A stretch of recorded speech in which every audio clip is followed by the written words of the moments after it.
Got stabbed by a Tostito. By a what? By a Tostito. Yeah. I could barely hear him. He's like, oh, this is intense. Oh, I'm feeling it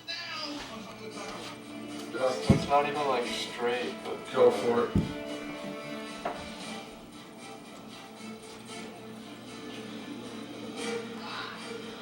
That was 180 miles. Good shot. Go for it.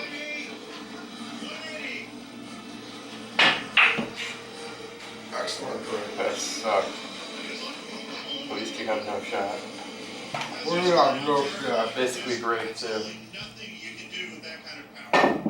Except hold on and I'll make shit. the rig holds, and by golly, it holds. You didn't make anything. I was waiting for the claw to let Wait, what? Gonna let go.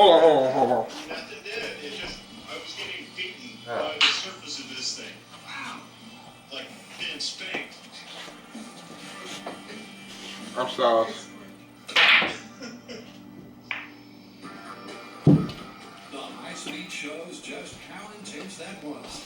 With ice chunks hitting and a 180-mile-an-hour wind, the prototype rocked. I gotta say, when we've been talking about the Tornado Shield, we went through a lot of design ideas, but I didn't think that any of them would have withstood what I saw here.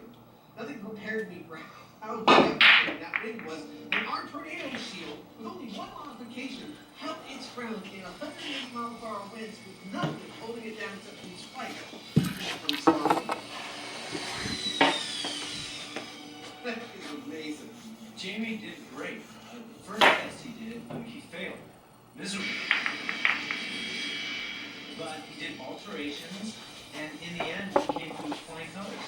I don't know that everybody in the tornado belt is going to want to carry one of these things around.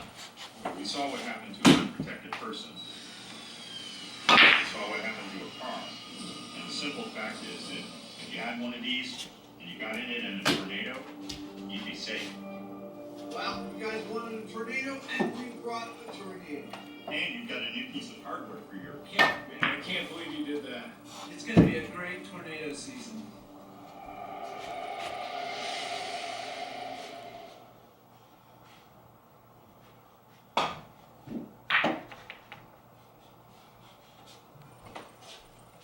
Okay. No.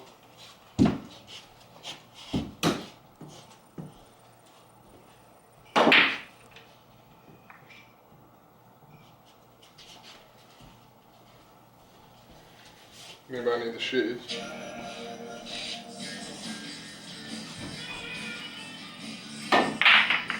You scratched. Watch pot Twice. boils, kitchen time saves 9. What are you doing? We're doing another idiom special, and I'm going through fancy missions. What's next? Cat has 9 lives. Can we do that one? No, cannot. Wild goose chase. Can we eat the goose? No, that one's out. We're never gonna get a chance to do this one. When the poop hits the fan, I think we can do that one. Really? What's the next? Well, it's a worst case scenario. It means that when the poop hits the fan, crap's going everywhere, and if you're anywhere in the vicinity, you're going to get covered in it. And you think we can do this tastefully? Maybe not tastefully, but scientifically. Okay. So the team are asking when unexpected, all-encompassing chaos ensues, does this idiomatic illusion really hold true? If Well, I'm solid, bro. flow feces into a Yep. Yeah, you're solid. everyone in the vicinity ended up covered in shrapnel. That was supposed The to. story's about poo. In fact, it's about poo flying everywhere. Obviously, we don't want to be exposed to this stuff, so with that in mind, we're going to create our own user-friendly version, which will be hygienic and won't smell bad, Winner, my poo has a hair. yet retains all its other physical characteristics. Now, to do that, we need to use some real poo, look really closely at it, measure its qualities, Yeah. then try to replicate it. We decided to use dog food for that purpose because it's readily available, and it's what you might call your average middle-of-the-road excrement. Basically, they're opening up a whole Wow. field of science. Excrement metrics? Excrement metrics. We have come up up with 3 metrics by which we're going to make our imitation poo. The first one, density. We found that 100 cubic centimeters of real poo weighed 4.1 ounces. That's the weight we're going to shoot for it. The next property I was thinking of was compressibility. Second, compressibility. A 2-inch diameter puck. When we put a couple of pounds of weight on it, actually compressed to a 4-inch diameter puck. We're going to look for the same type of behavior of our imitation. What about stickiness? Third and final metric is stickiness.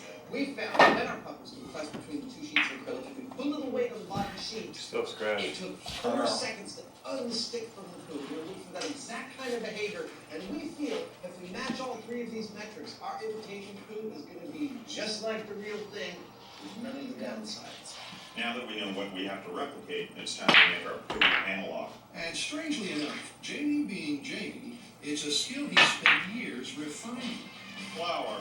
I actually have a lot of experience doing something rather like this. Cornmeal, not making poo, water, but actually making fake organic products, particular food products for commercials, play powder. I've made oversized cookies, oil, every kind of a food product you can imagine. And I find that you can create just about anything you want. It's not looking too bad. And what the guys want is a material that matches their 3 key excrement metrics. So, using a combination of material science, That's within 2%. cookery skills, and his special effects experience, It's really nice from a compressibility standpoint. Jamie makes his Wow. flour-based goop feel like real poop. You making it? You know what? No. Mine don't stink.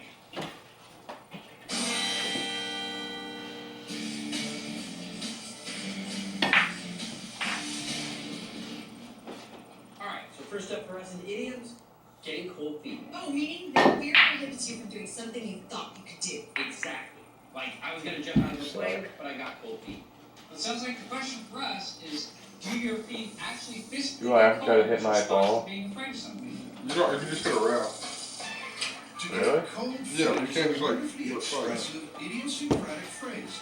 But when the fear factor is dialed up, does the temperature of your feet literally go down?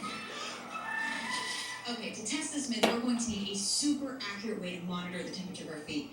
I'm thinking maybe the thermal camera and some skin temperature probes. Alright, well, we're also Well, gonna I have almost some hit the ball. horrifying things for us to do, so that way we can measure the temperature of our feet before and during the experiment. Actually, dude, here's the catch.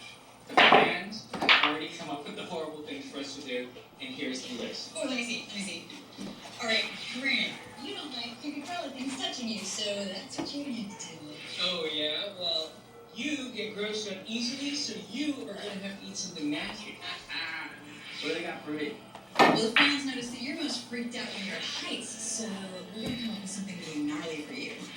Can't wait to see what you come up. This experiment's gonna be kind of fun, except for when it's my turn.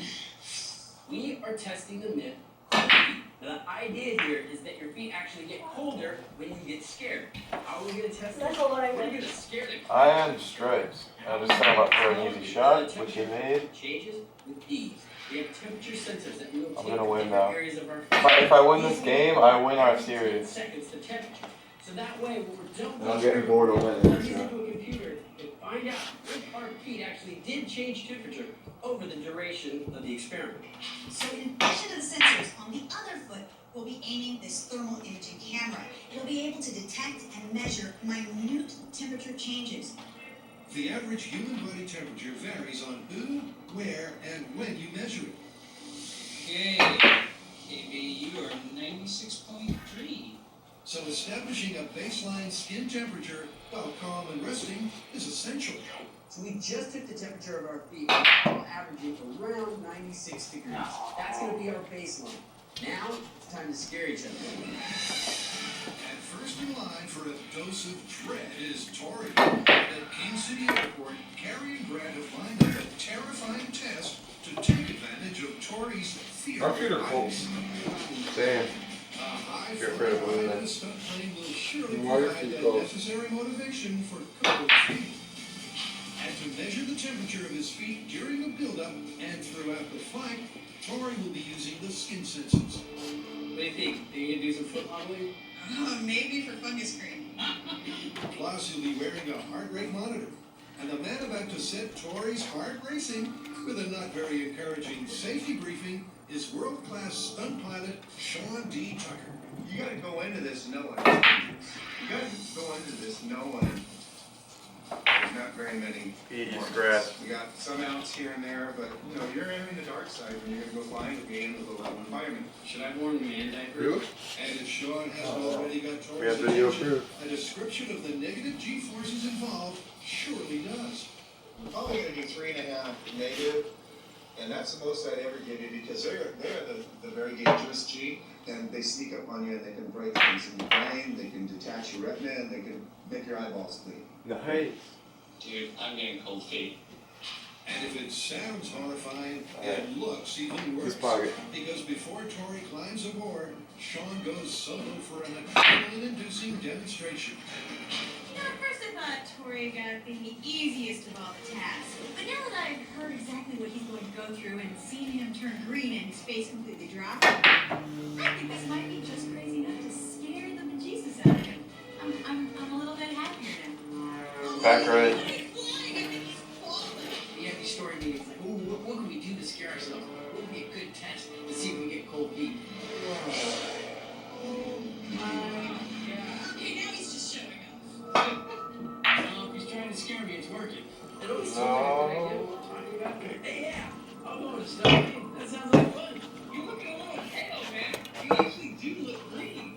I can't say I'm thrilled about this one, but after being debriefed on what we're going to be doing and the dangers involved, it doesn't sound like a good idea anymore. I think I'm actually getting cold feet. Next on Mythbusters, Back left. Tori has second thoughts, but does he get cold feet? I win.